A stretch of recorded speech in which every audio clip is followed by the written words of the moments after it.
보실 성경 말씀은 누가복음 24장 31절로 32절입니다. 그들의 눈이 밝아져 그인 줄 알아보더니 예수는 그들에게 보이지 아니하시는지라. 그들이 서로 말하되 길에서 우리에게 말씀하시고 우리에게 성경을 풀어주실 때에 우리 속에서 마음이 뜨겁지 아니하더냐 하고. 아멘. 본문은 예수께서 부활하신 후에 에마오로 가던 두 제자에게 주님이 나타나셔서 성경으로서 자신에 대해서 말씀하시고 이럴 때에 그들이 마음의 눈이 뜨이고 심령이 뜨거웠다는 그런 내용입니다. 그래서 진리를 들을 때에 진리로 우리 마음이 뜨거워져야 한다고 하는 이런 주제로 말씀을 나누고자 합니다. 먼저 우리 마음이, 우리 심령이 뜨거워지려고 하면은 성경의 바른 해석을 잘 들어야 합니다. 오늘날 많은 신자들이 성경을 별로 읽지도 아니하고 또 깊이 깨달으려고 하는 노력도 별로 없습니다. 이것이 바로 그들의 신앙이 흔들린다, 소위 신앙도 신앙 그 짱크에 가지고 있지만은 그것마저도 흔들리는 이유가 되는 것입니다. 성경을 제대로 알면 흔들리지 않는다라고 성경은 되어 있어요.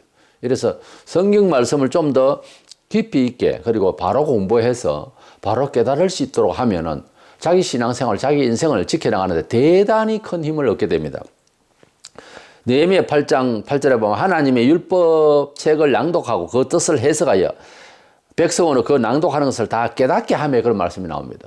하나님의 말씀을 듣는다라고 하는 것은 그냥 주입식으로 그리고 무엇을 암송을 하고 이래서 주문 외우듯이 그러는 것이 아니고 그럴 것 같아 그게 아니고 하나님의 말씀을 가능한 칼빈도 그렇게 말했습니다. 객관성 있게 좀 더 우리가 문화생활 속에서 또는 우리의 정서상 그것의 타당함을 그야말로 확신할 수 있도록 가능한, 그런다고 다 되는 건 아닌데 가장 객관성이 있고 가장 현실성이 있고 어떻게 보면 가장 하나님이 역사하심이 정당하다고 하는데 이룰 수 있도록 이해를 시켜야 된다는 거죠.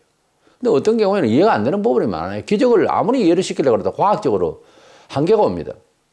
그렇지만은 대부분의 교훈과 하나님을 믿어야 할 도리에 대한 이야기는 다른 종교나 철학적인 요소나 우리의 삶의 경험을 비추어서 볼 때에 타당성이 있음에 대해서 설명을 잘해야 되는데 그걸 연구하는 게 목사고 신학이고 그래요. 그래서 굉장히 힘든데 그러나 알도록 해준다는 것이 너무 중요한 거예요. 그런 뜻에서 아는 것이 힘이다. 그런 말이 있잖아요. Knowledge is power. 그래서 하나님을 아는 것이 지식이 근본이고 동시에 하나님을 아는 것이 세상을 살아가는 힘이에요, 원래. 하나님을 어떻게 인식하느냐 하는 것은 직접적으로 이 세상을 살아가고 세월을 살아가는데 놀라운 지혜와 권능 있는 지혜죠. 그 지혜는 단순한 분석 능력이 아니에요. 하나님께서 지혜를 주시면은 마치 우리가 기록을 했는데 축지법이라고 중국 영화에 나오죠. 축지법으로 그냥 금방금방 걸어가듯이 하나님의 원리대로 살면은요 팍팍 건너뛸 수가 있는 도보가 아니고 막 날아갈 수가 있는 그런 힘, 그런 지혜, 그런 권능을 받는다 그 말이에요. 그래서 하나님의 말씀을 듣는 것으로 주문 외우듯이 할 것이 아니고 뜻이 뭔지를 깨달아야 됩니다. 주님께서는 말씀을 하시고 깨닫느냐고 물으세요. 깨달아라 하시고. 그래서 하나님의 말씀을 해석하고 하나님의 말씀을 깨닫게 하는 게 성경 소위 주해석, 주석이기도 하고 그랬는데요. 우리 주님이 말씀하신 것이 어떤 뜻인지를 깨닫지 못하고 믿는 사람은 주문 외우듯이 하다가 힘을 잃을 수 있어요. 그럼 10중 8구 힘을 잃어요. 그러니까 하나님의 말씀을 잘 깨달아야 될 줄로 믿습니다. 어쨌든 하나님의 말씀을 듣고 그 하나님의 말씀에 대한 하나님의 존재와 그리고 하나님의 말씀이기 때문에 이루어질 것에 대한 믿음이 생길 수 있는, 내가 믿겠다가 의지로 하는 것이 아니고, 그러니까 소위 근거도 없이 긍정적 사고 방식으로 좋게 생각하자 이것이 아니라 좋을 수밖에 없는 이유를 깨닫는 것이 더 중요해요. 이유를 깨닫는 시간을 가지고 공부를 하고 듣고 간절하고 기도하고 하는 것과 긍정적 사고방식으로 잘해보자고 의지를 강하게 하는 것은 큰 차이가 있습니다. 의지대로 하는 것은 언젠가는 쓰러져요. 그러나 하나님의 말씀을 깊이 깨닫고 제대로 깨달은 것은 잃지를 않습니다. 내 영혼을 지켜주고 증명할 수 있는 자료를 반드시 챙기게 되어 있어요. 잠언서 1장 7절 여호와를 경외하는 것이 지식의 근본이거늘 그랬습니다. 하나님을 경외하고 하나님을 예배하고 하나님을 영광 돌리고 하나님께 모든 것을 드리는 그런 마음이 되면요, 놀랍게도 세상을 제대로 관찰할 수 있는 지능이 생겨요. 그런 분석 능력이 생긴다니까요. 그래서 여호와를 경외하는 것이, 경외는 어떤 면에서는 행위로 봤을 때 예배를 말해요. 하나님께 예배를 잘 드리고 예배에 꼬박꼬박 나오고 하나님을 늘 찾고 하는 사람은요, 지식의 근본이다. 세상을 어떻게 이해하고 자기를 어떻게 하고 인생사가 어떻고 우주관이 어떻고 하는 것을 제대로 깨닫게 되는 원리가 된다는 거죠. 그러니까 인생사를 이야기하고 철학을 이야기하고 뭐 국가에 대한 이야기를, 문화에 대한 이야기를, 많은 세상에 스승이 있죠. 그러나 이 사람들이 하나님을 믿어요. 하나님을 안 믿고 말하는 사람과 하나님 믿고 말하는 것을 여기저기 다니면서 알 수 없으니까 유튜브로 한번 봐보세요. 안 믿는 사람과 믿는 사람이 어떻게 말하는지. 그래서 안 믿는 사람이 말하는 것은 하나님을 경외치 않기 때문에 바른 지식이 안 돼요. 결국은 딜레마에 빠지고 자기도 모르겠다고 그래요, 원래. 그리고 내 말이 꼭 맞다 이렇게 말하는 사람은 미워해요. 왜? 답이 없는 이야기를 서로 하기 때문에 너무 주관적으로 말하지 마라 이렇게 말해요. 그게 겸손이다. 겸손이 아니고 우리는 멍청이지 않느냐 그런 뜻이지. 진리는 겸손하지 않습니다. 그런 면에서는 말을 잘 알아들으세요. 진리는 절대적이에요. 진리란 말은 예외가 없다는 말이에요. 답이란 말이에요. 그래서 세상에는 답이 없거든요. 근데 자기가 답이다 이러면 교만하다 그래요. 그렇기 때문에 자기도 틀릴 수 있기 때문에 항상 대비하기 위해서 겸손을, 그 겸손은 인격적인 겸손도 아니고 도덕적인 겸손도 아니올시다. 그건 다른 말로 하면 우리는 멍청이지 않느냐, 우리는 혼란 중에 있지 않느냐, 우리는 제대로 아는 것이 아니지 않느냐, 그러므로 너만 옳다고 말하지 마라 그 말이에요. 그걸 겸손이라고 하는 도덕적 성향으로 들으면 안 되지. 성경을 아는 우리가, 하나님의 뜻을 발견한 우리는 절대로 그들이 말하는 겸손은 도덕적 겸손으로, 학문적 겸손으로 생각하지 않습니다. 아예 인격적으로 생각할 때 우리는 혼란스럽고 우리는 잘 모르는 것도 아니냐, 서로 모른다 하자 그 말이죠. 그럼 무슨 희망이 있어요? 모르는 거지. 모르는 것은 바보죠. 그러니 세상의 사람들이 바보들이 사는 세상이란 말이에요. 이성 없는 짐승이라고. 제정신이 없다는 거지. 뭐 있는 것 같아도 이런 철학 저런 선생 이야기 들어서 뭐 될 것 같아도 안 됩니다. 제대로 파악이 안 돼요. 서로가 멸망합니다. 소경이 소경을 인도하듯이. 둘 다 그러면 구렁텅이에 빠지는 거죠. 디모데후서 3장 15절에 또 어려서부터 성경을 알았나니 성경은 너로 하여금 그리스도 예수 안에 있는 믿음으로 말미암아 구원에 이르는 지혜가 있게 하느니라고 그랬어요. 그렇습니다. 하나님의 말씀은 주문 외우는 것이 아니고 구원에 이르는, 문제를 해결하게 하시는 하나님의 지각이 성경을 통해서 나온다는 거지. 성경 자체의 구절과 구절의 언약이 지켜지면 또 그대로 성취가 되지만은 하나님의 말씀을 읽고 듣는 계속적인 생활 속에서는요, 하나님께서 우리를 축복하시는 지혜가, 하나님께서 도우시는 손길이 보인다니까요. 그래서 그것을 따라서 자리를 이동하고 따라가고 취하고 버릴 것은 버리고 그렇게 하는 거죠. 그게 지혜란 말이에요. 세상 사람들은 어때요? 돈만 끌고 먹으면 된다. 그래서 오른손 왼손에 가득 채우고 가슴에도 품고 등에 쥐고 머리에도 이고 발에도 자루에다 돈을 넣어가지고 질질 끊고 그래가지고 힘겹게 걸어가는 모습이 바로 세상입니다. 만화를 잘 그리는 사람, 그림을 잘 그리는 사람은 한번 그려보세요. 사람이 세상을 살아가는데 머리에는 이고 목에는 걸치고 가슴에는 품고 양손에는 쥐고 발목에는 줄을 묶어서 큰 보자기에다가 돈을 걸어가 끌고 가는 그런 모습이에요. 이 인생사는 무조건 많으면 되는 줄 알아. 근데 바보잖아요. 그렇게 지고 걸어갈 수도 없고 뛸 수도 없는 그 지경에 돈만 좋다는 거죠. 이러면 안 된다는 거죠. 그 그림을 그려서 가만히 생각해 보면, 아, 우리가 이 세상 사람들 그렇게 하고 있다는 것이 참 미련하구나 생각이 들었지만 실질적으로는 그런 중심으로 살거든요. 근데 행복하겠어요? 글쎄요. 그거 대비해 보세요. 행복하겠는가? 고달픕니다. 그러면 어떻게 해요? 세인들도 알았어요. 이거저거 버려요. 요즘은 참 단순하게 살려고 그래. 뭔가 매이면 불행하거든. 가만히 생각해 보니까. 예. 아주 잘 살던 사람들도 아주 운막집 같은데 또는 촌에서 그저 단순하게 해가지고 살려고 그래요. 또 나이가 들면 좀 지각이 생겨요. 어째요?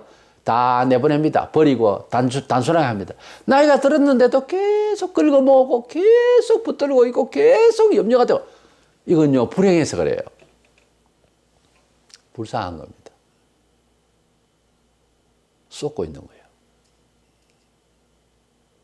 사람이요, 내가 썩는다는 생각을 못하고 있는 게 기가 막힌 일입니다. 내가 썩는다라고 알면요, 상당한 희망이 있어요. 근데 썩는다를 모르고 7, 80년의 생애를 그런 식으로 해서 자꾸 산다니까요. 뭘 취하고 뭘 버려야 되고 뭐가 단순한지 모른다면은 불신자, 신자 간에 상관없어요. 정말 이거는 불행한 일입니다. 가만히 생각하면 단순할수록 굉장히 편해요. 그게 불편한 것 같아도 안 그렇습니다.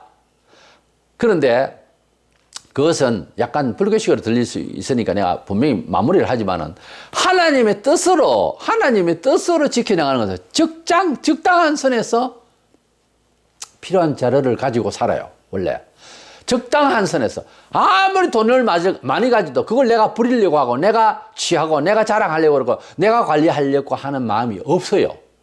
그건 하나님 겁니다. 가령 큰 건물을 가졌다, 빌딩을 가졌다. 주인 되십니까? 아니요, 저 건물 관리자입니다. 그게 정확한 말이에요, 원래는. 왜? 아니, 주인님 내 어떤 내 하면 천년만년을 삽니까? 언제 죽을지 몰라. 그저 하나님께서 주신 것을 정직이 입장에서 그저 관리하는 차원이다 생각하고 대형 건물을 주시더라도 예, 저는 관리자입니다. 그러세요. 건물을 예, 여기도 관리하고 저 옆에 저 건물도 제가 지금 관리하는 관리사입니다. 관리사. 난 사장 아니요. 그렇게 말하면요, 복됩니다. 왜? 듣는 사람도 편하고 나도 그것이 사실이고요. 그렇잖아요. 때문에 이거 내 거네 저 거네 아닙니다. 통장에 있는 돈도 이거 내 거네. 근데 거기서부터 이제 사달라는 거예요.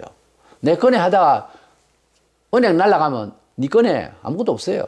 그러니까 잘 관리를 하는 거지. 하나님께서 이렇게 하라 하시나 저렇게 하라 하시나 욕심껏 챙기는 것이 아니고 주께서 뭐라고 하시나 주께서 이 관리를 어떻게 하라 하시나 그걸 생각하면서 관리를 하고 돈이고 명예고 뭐 어떤 간에 내가 명예롭다 내가 높은 자리네 내가 내네 아니요. 주께서 나를 이렇게 세우시면 어떻게 하라 하시네 그걸 알고 사는 거예요. 그걸 잃어버리면 그때부터 이제 문제가 생기는 거지. 그래서 하나님께서 우리에게 성경을 통해서 어떻게 해야 될 것에 대한 중심에 대해서 지각을 주시는 것이니 그것이 이제 심령이 이제 밝아지고 마음의 눈이 밝아져서 하나님께서 내가 손해되지 아니하고 또 인생이 남에게 해주지 아니하고 내가 참 인생 살면서 허당으로 살지 않도록 지혜롭게 살 수 있도록 지각을 주시는 것이 성경이라는 거지. 그래서 성경 모르고 살아가는 백성, 성경 모르고 살아가는 일과 성경 모르고 살아가는 교인 생활은요, 허당입니다, 사실은. 예배당에 왔다 갔다 하고 큰 교회에 등록하면 뭐 구원이 안전되는 줄 아는데, 그리고 뭐 집사, 장로, 권사가 되면 뭐 구원이 아주 보장될 것 같습니까? 목사도 천당 못 갈 수 있어요. 삶이라고 하는 것이 그렇게 뭐 데이터를 가지고서 시민사회 의식을 가지고서 구원을 이해하고 교회를 이해하고 그 해가지고서는 안 됩니다. 큰일 나요. 그래서 우리는 하나님의 말씀을 통해서 보장받고 하나님의 말씀에 근거해서 내가 인생을 설계하고 이해하고 판단하고 이럴 수 있는 지각을 받아야 된다는 거예요. 먼저. 그래야 우리가 인생 살아가는데 힘이 나는 거예요. 우리가 겨울 같은 경우에도 차를 워밍업을 하잖아요. 뭔가 이제 열기가 나야 기계도 잘 돌아가요. 우리 마음이 뜨겁지 않으면 무슨 일을 하든지 우리가 세상사의 모든 일이 다 그렇잖아요. 마음이 뜨겁고 불이 나야지 냉랭하게 그저 눈치를 딱 보면서 예의만 지키려고 그러면 예의 때문에 예수 잘못 믿어가지고서 뭐 하겠어요. 사람이 예의 없고 교양 없고 이런 것도 참 보기 험하거든요. 저 짐승이가 싶어요. 그 식당에서 박장대소를 하면서 떠들고 자기 집단인데 참 그런 사람 보면 그 교인이면 또 교인도 많아요. 큰 잘못 살고 있는 거거든요. 교양 없이 말지. 응? 우리가 길을 가면서 스치는 사람끼리도 좀 기본적 교양과 예의를 가지고 서로 스쳐야 됩니다. 참 사람들 태도를 보면은 그런데요. 그걸로서 예수를 잘 믿는 건 아니에요. 그걸로서 예수를 더 잘 믿을 수 있다는 것도 아니에요. 예수를 믿는 것은 그것만 가지고 되는 것은 아닙니다. 하나님의 말씀에 둔하면은 아무리 교양이 있어도 소용없어요. 하나님의 말씀이 둔하면은 지각이 없어요. 인생 바로 살 수가 없어요. 그리고 두 번째로는 결국 인생을 살아가는데 하나님께서 우리 마음을 뜨겁게 해주시는 역사, 우리 마음이 뜨거워야 됩니다. 우리가 이 인생 살아가면서 어떤 패션, 열정이 없이는 안 됩니다. 우리가 하나님을 믿는다는 것과 또 우리 삶을 살아간다고 하는 것은 동일하게 열정이 있어야 되는 거예요. 뜨거움이 있어야 되는 거예요. 우리가 무슨 일을 하더라도 뭐 그런 거 있잖아요. 뭐 불났다는 말. 그냥 누가 그런 일에 그냥 열불을 낸다, 열을 낸다 그런 뜻이 있잖아요. 그래서 내가 불타야 남도 불탄다 그런 뭐 회사에 막 입구에도 그런 거 적어 놓기도 하고 열심히 일하는 거죠. 이제 뭐 하면 열심히 부지런히 하면 불이 나게 뭐 일한다든지 그렇게 하잖아요. 한 곳에 집중되고 한 곳에 열중되고 한 곳에 집요하게 모든 사람들이 이제 거기에 관여하면 거기에 뭐 불났다 열났다 그런 말 하잖아요. 우리가 성공하는 사람의 태도 또 실패하는 사람의 그 중심을 우리가 외관적으로도 객관적으로 이렇게 볼 때에 성공하는 사람의 또는 부자 그리고 승리의 삶을 계속 살아가는 부러운 사람 가만히 봐보세요. 열정이 있어요. 사람이 굉장히 그 일에 관심도가 깊고 높아 그리고 뜨겁습니다. 그런 사람이 일을 하지 냉랭하게 도리만 생각하고 교양적으로 나는 공주네 나는 왕자네 나는 높은 사람이네 그런 사람들은요 무슨 일을 맡겨도 못합니다. 세 걸음도 못 가요. 안 합니다. 그러나 열정이 있는 사람은 목숨 걸고 하거든요. 목숨 걸고 어떤 일에 투신하는 사람들 봐보세요. 그 열정이 눈빛이 살아있어요. 대단해요. 예. 그리고 말하는 솜씨가 더덕거리지도 않습니다. 힘찹니다. 대단합니다. 그런 힘이 있어야 들똥말똥하는 세상에서 태만하게 어디 가면 언변도 제대로 말도 할 줄도 모르고 자기 의사도 불분명하고 그저 교양적으로 저 사람이 내 눈치 보면 날 보고 뭐라 할까 그거나 관심을 가지고 있고 그런 사람은 하나님과 일을 하는 데는 허당입니다. 안 돼요. 아무것도 안 됩니다. 아니 하나님과는 고사하고 세상 살아가는데도 별로 그렇게 크게 쓰임 받을 수가 없어요.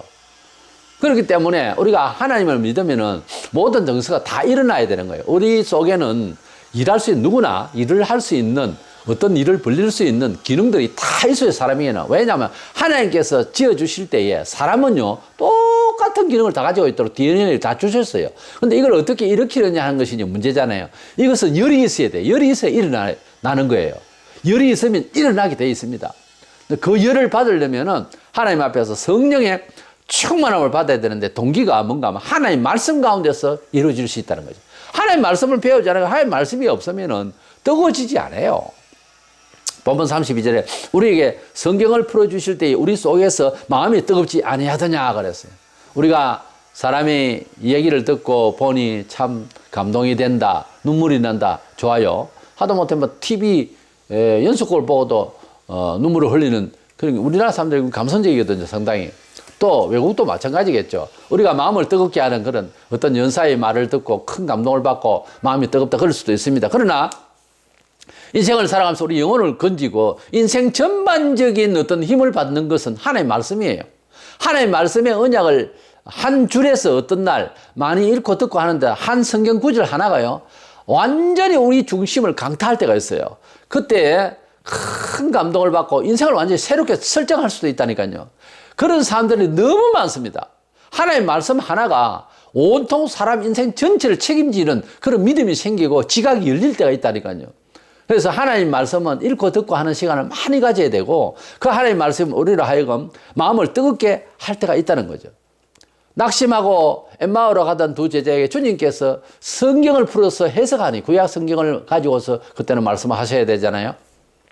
이들에게 하나님 말씀 구약에 예언된 메시아가 와서 어떻게 죽을 것과 부활할 것과 이런 것들에 대한 하나님의 구원의 약속의 메시지를 구약 말씀을 촉하니 이제 풀어줬을 때에 이들이 눈이 열리는 거예요. 이들은 구약 성경밖에 모르거든요. 배워도 어릴 적부터. 그러니까 눈이 열렸다는 것은 하나님의 말씀을 듣고 열렸다는 거지. 다른 거 없어요. 예수님께서 그들에게 뭐 안과 의사가 되셔서 눈을 뭐 일상에 이제 눈을 뜨게 하시고 하던 그런 능력으로 눈을 뜨게 했다 이 말이 아니거든요. 성경을 풀어주실 때에 그랬잖아요. 우리에게 성경을 풀어주실 때에 눈이 열리고 마음이 뜨거워지고 그랬다 이거야. 그러니까 우리 주님께서 그들에게 성경을 통해서 마음의 눈을 뜨게 하고 마음을 심령을 뜨겁게 한 것과 같이 오늘날도 하나님께서 주신 생명의 말씀을 잘 가르치는 자가 미리 준비되어야 돼요. 자기가 먼저 눈을 떠야 되니까. 그리고 이 말씀을 잘 해독할 때에 또 잘 들어서 함께 눈을 떠서 마음이 뜨거워져야 되는 거예요. 우리가 마음이 뜨겁다고 하는 것은 하나님을 만날 때 일어나는 영적 현상이에요. 마음에 눈이 뜨인다는 말을 한 번도 안 쓰던 사람, 마음에 눈이 뜨인다, 마음에 눈 이런 말조차도 한 번도 안 하던 사람도요, 하나님 말씀을 듣고, 아니, 초신자인데 하나님 말씀을 듣고 성경을 이해하고 이러다가 안 가르쳤는데 그런 말을 안 했는데도 마음의 눈이라는 말을 하게 돼 있어요. 그런데 그 말을 골백 번을 듣는데도 평상시에 마음의 눈이 뜨여져 하는 말을 한 번도 안 썼다. 일상 대화 중에서. 그 사람이 참 이상한 사람이에요. 배웠는데도 못하는 사람이 있는가 하면 한 번도 그런 말을 안 들었는데도요, 영의 눈이 뜨인 사람은 영의 눈, 마음의 눈이 뜨이면 경험하잖아요. 마음의 눈이 영안이 열려서 하는 말을 자기가 한다니까요. 유식한 신학 박사고 유식한 일반 대학 교수인데 성경을 많이 듣고 교회에서 집사로서 꼭 그런 사람들 보면은 장로 되기까지 은혜롭지 못하고 만년 집사야. 대학 교수네 뭐네 하면. 그런데 그런 사람들은 마음의 눈이 안 열려서 영적인 눈, 마음의 눈 하는 말을 교회에서 수없이 들었는데도 자기 입으로는 그 말이 안 나와요. 그런데 하나님 말씀을 오늘 처음 듣고 배운 바도 별로 없고 초등학교 정도밖에 안 나오고 아니 글도 모르는데 예수님 앞에 자기 마음을 다 드리고 깨고 보니 마음의 눈이 열렸거든. 그래서 경험을 한 거야. 지금 처음 경험했고 깨닫게 된 거예요. 그래서 말이라는 게 바뀌어요. 입에서 다르게 표현이 나오는, 마음의 눈이 정신이 깨이다 보니까 뭐 이런 식으로 마음의 눈을 열었다는 것을 말하게 되어 있다니까요. 안 배웠는 말이 자꾸 나와요. 그래서 신약 성경은 조금 읽었는데 다 읽고 구약 성경은 아직 읽기도 전에 읽어 나가다 보면 창세기 출애굽기 쭉 읽어 나가다 보면 언제 이 글을 본 것 마냥 눈이 열려서 본 것 마냥 그렇게 이해가 됩니다. 성경 신약을 읽었고 신약을 대충 이해를 했다. 구약은 한 번도 안 읽었다. 이제는 또 구약 읽으면 내용이 다를까 해서 읽었죠? 아니에요. 이게 같이 통하기 때문에 저번에 읽은 것 같아. 이런 생각이 들어요. 왜? 구약 성경을 토대로 해서 신약이 기록되어 있기 때문에 알고 보면 그것이 다 같은 말씀으로 섞여 있어요. 그래서 꼭 전에 읽은 것 같이 읽는다니까. 그래서 예를 들어서 여호와는 나의 목자시니 내게 부족함이 없으리로다. 시편 23편을 읽을 때 처음 읽잖아요. 아니에요. 마음으로 여호와께서 내 영혼의 목자가 되심을 먼저 예수 처음 믿는데 벌써 깨달아가지고 알고 있다니까요. 저도 시편 23편 처음 읽을 때 이거 내 말인데 내가 썼던가? 내가 이 시를 좀 썼나?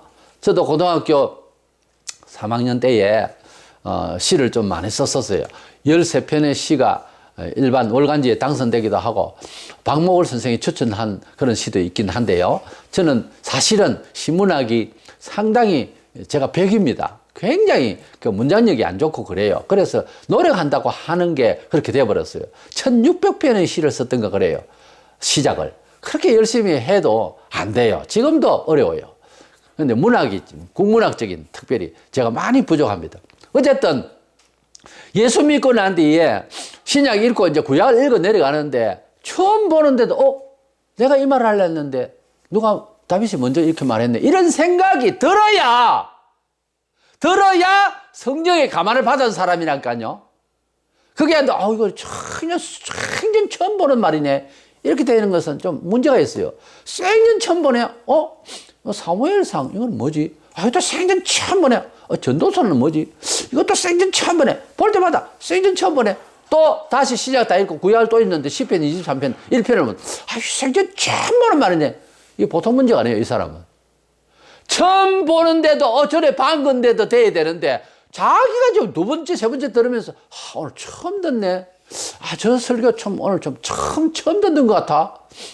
목사가 이제 한 3년 우라먹고 있는 이런 말인데도 오늘 처음 듣는 것 같아. 보통 문제가 아니에요. 그 사람. 그래 믿어지는 게 아니에요. 믿음은 오늘 처음 듣잖아요. 어떤 메시지를.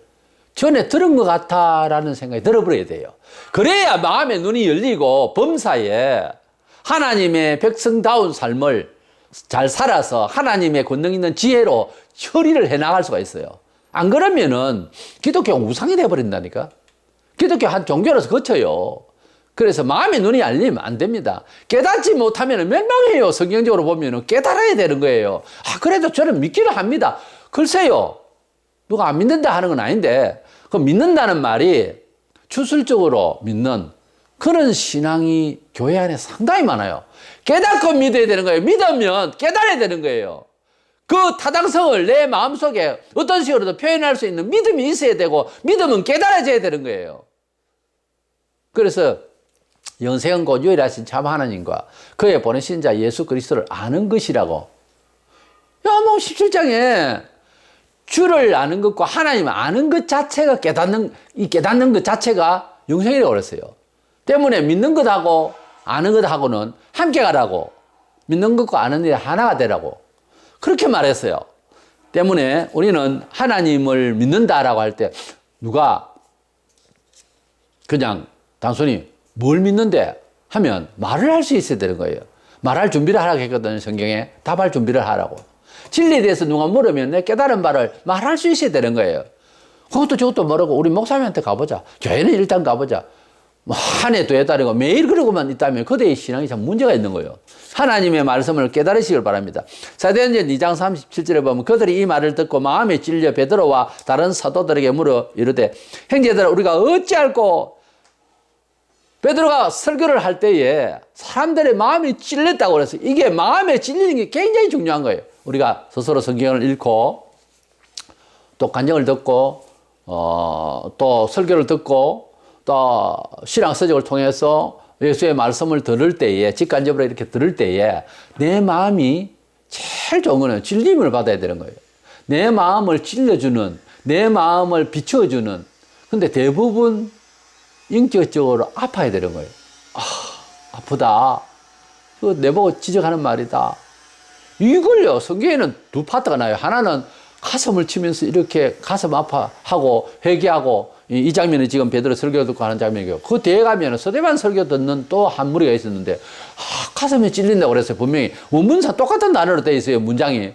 근데 그들은 돌을 들고 치려고 그랬어요. 우리가 하나님의 말씀에 찔림을 받고 지적을 받으면 설교를 들으면서도 내보고 하는 말이고 나를 하나님이 보살피려고 하는 말씀인데 이래 듣는가 하면은 어떤 놈은 설교를 하면서 지적을 하면 이거는 내 강집사인 내보고 하는 말이고 김지사 저 사람 보고 하는 말이다. 저 목사님 오늘 김지사 오늘 마음 많이 아프겠네.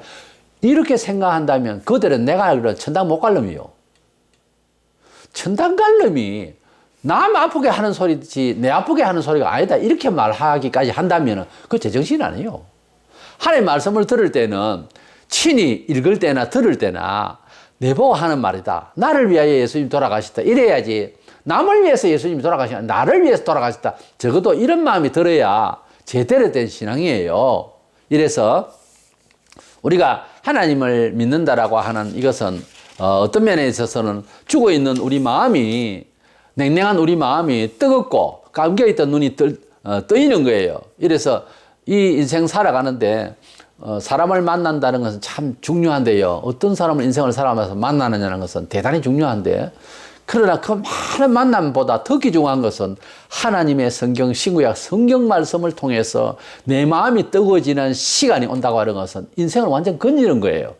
하나님 말씀 없이는 내 인생 한 발자국도 살 수가 없고 하나님 말씀 아니고는 내 인생 설계할 수가 없다고 하는 어느 날 어느 시에 내 마음에 크게 그런 작정이 오면요 인생 완전 성공한 사람입니다. 교회를 나와도 아직도 그런 생각 안 해요. 그러니까 성경 별로 안 읽는 거라.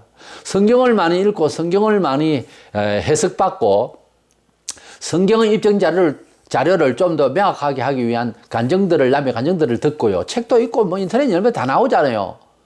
게으름 피우지 말고 좀 그런 거 좀 보세요. 그래서 내가 읽고 있는 성경, 내가 알고 있는 성경에 대한 확증을 자꾸 받으세요. 남의 일이라도 받으면 내 마음이 찔림을 받고 감동을 받아요. 그러면 나도 모르는 새에 인생 살아가는데 승리할 수 있는 비법이 자꾸 나와요.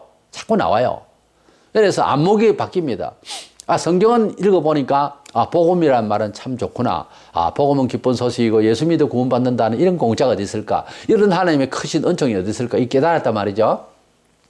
그리고 이제 사업을 하러 가고 집을 사러 다니고 이제 또 결혼 대상을 찾고 직장을 구한다. 이럴 때에 자, 성경은 성경이고 세상은 이제 통계적으로 이런 통계에서는 이렇게 일을 해야 되고 저렇게 약간 좀 불법이라도 저렇게 해야 되고 요런 머리로 돌리지 말고요.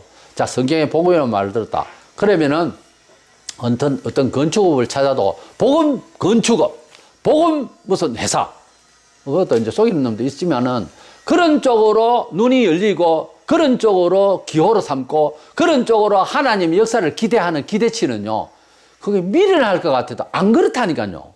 안 그래요. 하나님께서 주시는 언어, 하나님께서 주시는 의미, 뜻들이 삶을 살아가는데 승리한다는 믿음이 딱 생기면은 어떻게 보면 바보같이, 그러나 그 하나님의 은혜대로 또 역사하심이 따르더라는 거죠. 이건 세상 통계하고 아무 상관이 없죠. 그런데 세상은 대부분 그렇게 안 살아요. 성경 따로 예배당은 예배당이고 사회는 사회인데 이거는 인간적으로 안 된다고 뭐 그런 말을 하고. 그래 요번에 외국 운동하는데 정광훈 목사님이 이제 어떤 일을 벌리려고 할 때 지사로 계셨던 김문수 지사님이 말리고 그랬잖아요. 목사님은 그렇게 말하지만은 세상 일은 그렇게 안 된다고. 그러나 어때요? 하나님을 믿고 꼭 애국 운동은 이렇게 해야 되겠다는 믿음이 생긴 사람은 해내요. 그럼 결국 되잖아요. 마찬가지입니다. 모든 일이라고 하는 것이 하나님께서 우리에게 지각을 주시면 되고요. 그분도 지각이 없이는 그 일을 선택 안 합니다, 원래. 지각이 있으니까 이것이 하나님께서 허락하심이 계시고 말씀의 모든 영역이 그렇게 보이니까 그 일을 수행을 하려고 하는 거예요. 그 뒤는 또 몰라요. 그러니까 어떻게 역사하실지. 그와 같이 우리가 믿음을 지닐 때도 우리의 인생사를 설계할 때도 이렇게 마음이 뜨거워지고 하나님의 말씀 가운데서 바라보는 안목으로 이렇게 뜨거워지고 눈이 열린 데로 가려면은 하나님의 말씀을 많이 공부하고 연구하고 깨달으려고 해야 돼요. 이래서 지금까지 우리가 기독교 안에서 성공한 사람들의 특별한 일을 한 사람들의 이야기, 그리고 개인적으로도 승리한 인생사를 사는 사람들 통일된 게 뭔 줄 아세요? 뭐라고 생각하세요? 기회라고 생각하세요? 그게 아니고요. 성경을 참 애독하고 성경을 많이 연구한 사람들입니다. 자세히 들어보세요. 평신도들도 은총 받고 하는 사람들 가만히 들어보세요. 갑자기 기도하다가 어떤 일이 잘 됐다. 그런 거 없어요. 하나님 말씀을 기억하면서 자기 목숨을 걸고 살았어요. 하나님 말씀을 딱 붙들고 있었던 사람입니다. 그리고 하나님 말씀 많이 애독했던 사람이 틀림없어요. 기도만 하고 그저 왔다 갔다 하다 보니 복을 받았다. 그런 일 없어요. 하나님과 함께한 사람들, 하나님을 증명하는 사람들 가만히 들어보세요. 전부가 성경에 완전 녹아졌던 사람이에요.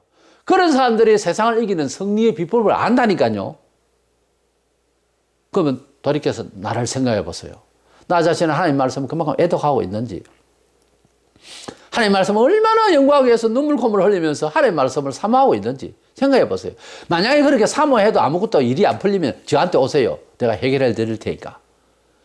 그러니까 하나님 말씀을 많이 읽고 은혜 받으면 마음이 뜨거워지면 결국은 영안이 열리고 관찰 능력이 커져서 하나님과 함께하는 삶을 살아서 승리한다니까요.